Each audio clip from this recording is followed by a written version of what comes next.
From Hollywood, it's time now for... Johnny Dollar. This is Reynosa, L.A. Police. Oh, hiya, Sergeant. Any luck? Nothing. This Topo Leanley boy's been in jams before. He's a tough cookie, and we don't scare him a bit. What's his story? Says he was walking through the courtyard of the apartment house when you jumped him from the bushes. Oh. Claims he thought it was a stick-up and fired that shot at you in self-defense. What was he doing there in the first place? Calling on a girlfriend, only she'd given him the wrong address. Sure. Well, we can hold him overnight for carrying a concealed weapon, but that's about all, Johnny. He'll make bail in the morning. Well, fine. Let him. Things aren't adding up, and it's got him worried. He's afraid he's being double-crossed, and he's fighting mad about it. On the loose, maybe he'll be a help to us. How? Maybe he can find Eddie Caylin. What are you talking about? Eddie Caylin's downtown in the morgue on a marble slab. Sergeant, want to bet?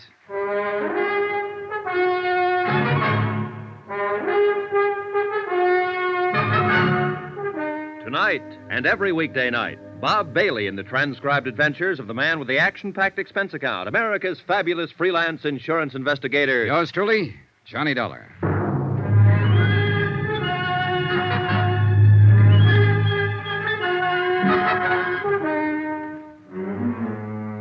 From Special Investigator Johnny Dollar, location Los Angeles, to the Home Office, Trinity Mutual Insurance Company Limited, Hartford, Connecticut.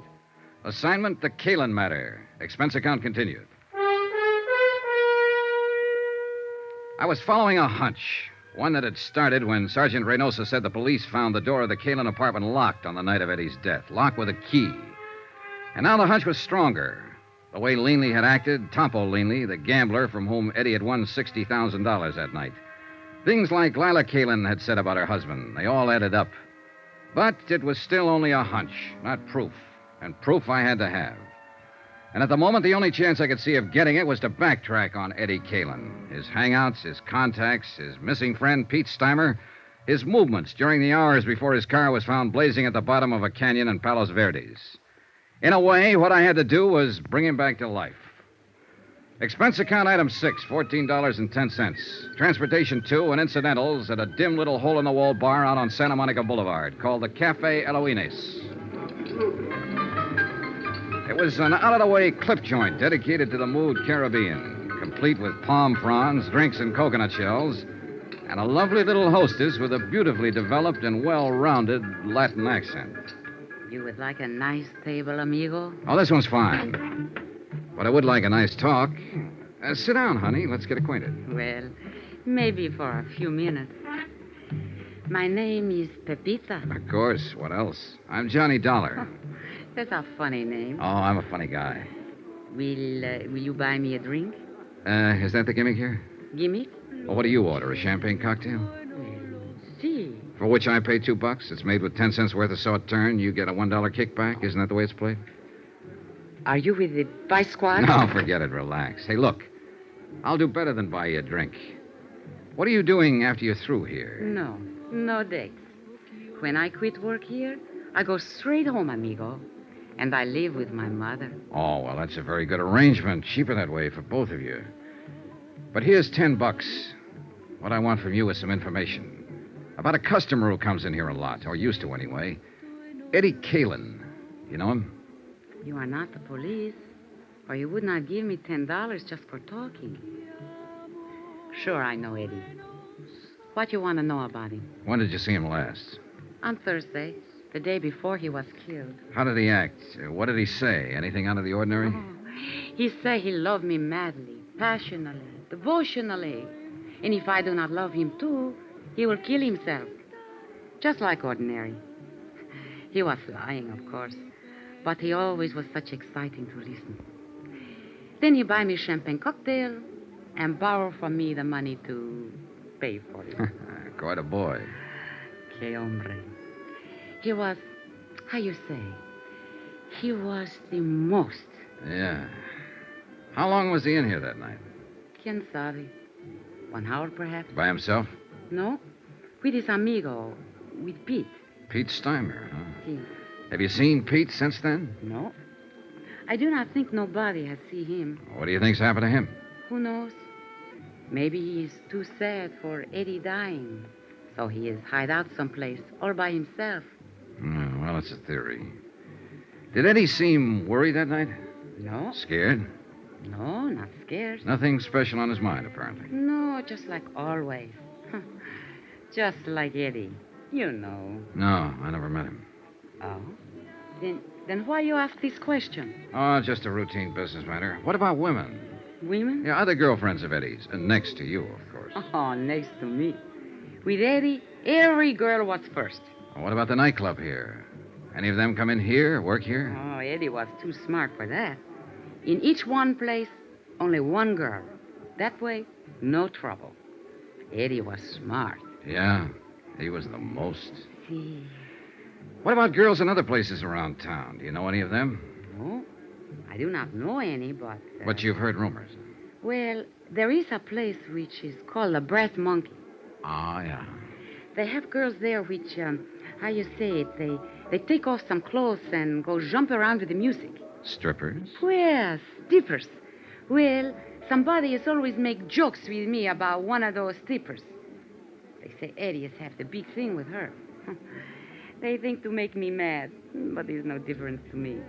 I know how Eddie is. Do you know the girl's name? The very silly name, which she has make up, is Marty Midnight.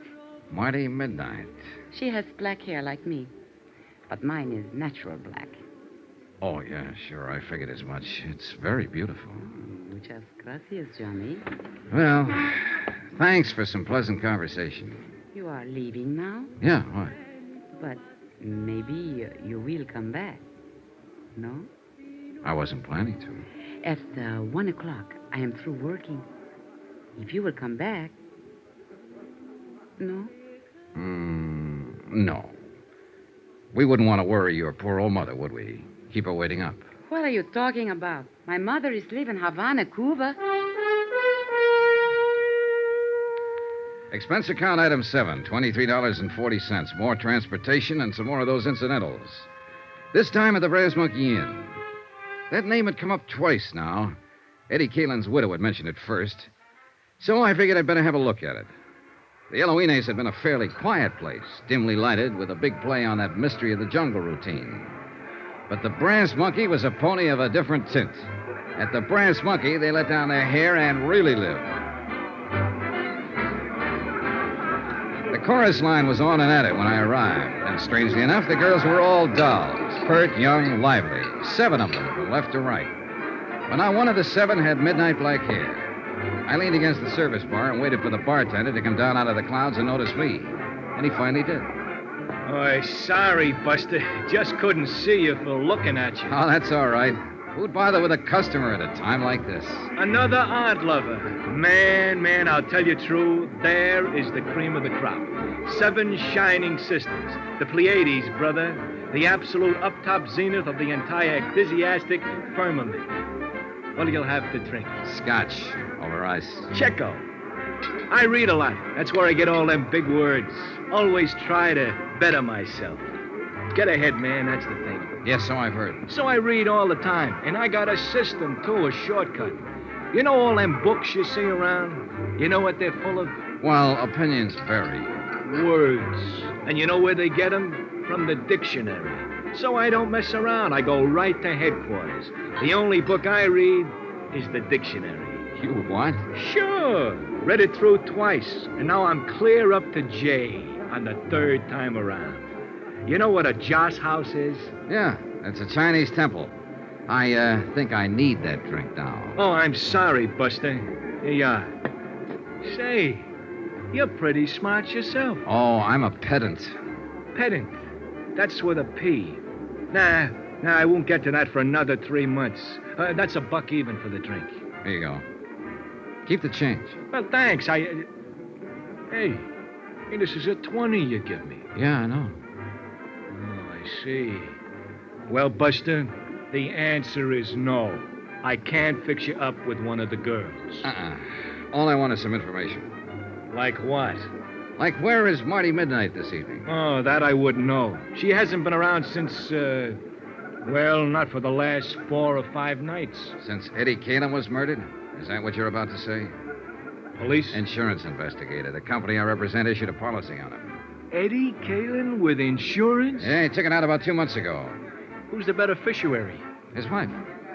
Well, Well, I never met the gal, but I guess she's got something coming. She must have took quite a beating off of Eddie. Man, that cat could really operate. So I gather. You happen to know where Marty lives? Nah, she moved a few weeks ago, after she took up with Eddie. I don't even know her real name.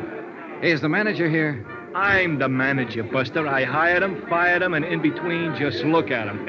Oh, man, what a life. Do you know a friend of Eddie's named Pete Steimer? Sure I know. He hasn't been around either. Disappeared that same night, huh? Yeah, that was a bad night all around. There was another guy dropped out of sight, too, a hood named Mike Kelso, one of Topo Leanley's boys. Do you know Topo?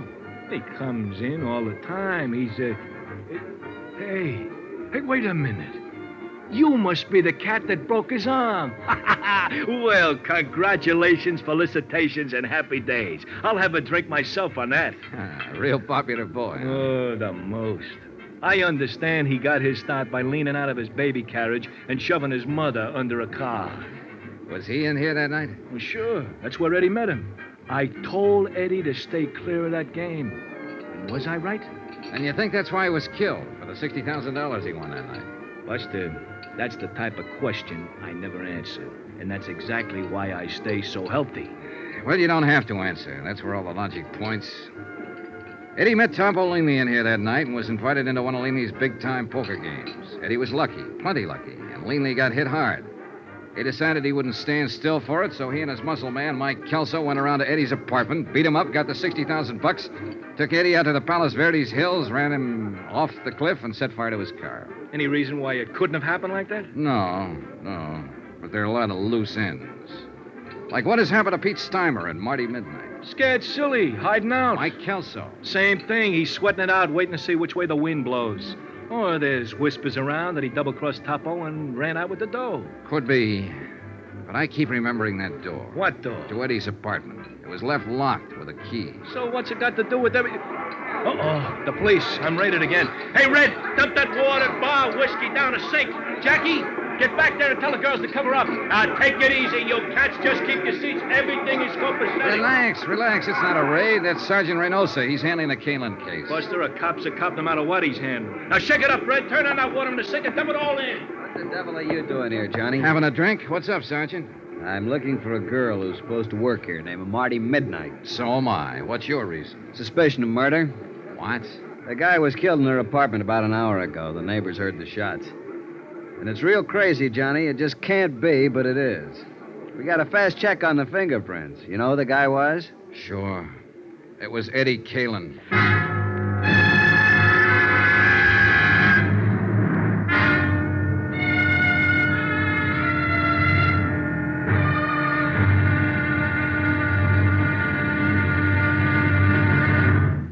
Now, here's our star to tell you about tomorrow's intriguing episode of this week's story. Tomorrow, a stakeout, a manhunt, and a tired intern breaking his heart to keep life in a broken body.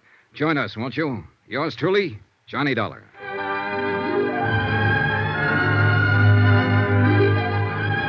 Yours truly, Johnny Dollar, starring Bob Bailey, is transcribed in Hollywood. Written by Les Crutchfield, it is produced and directed by Jack Johnstone. Be sure to join us tomorrow night, same time and station, for the next exciting episode of Yours truly, Johnny Dollar. Roy Rowan speaking.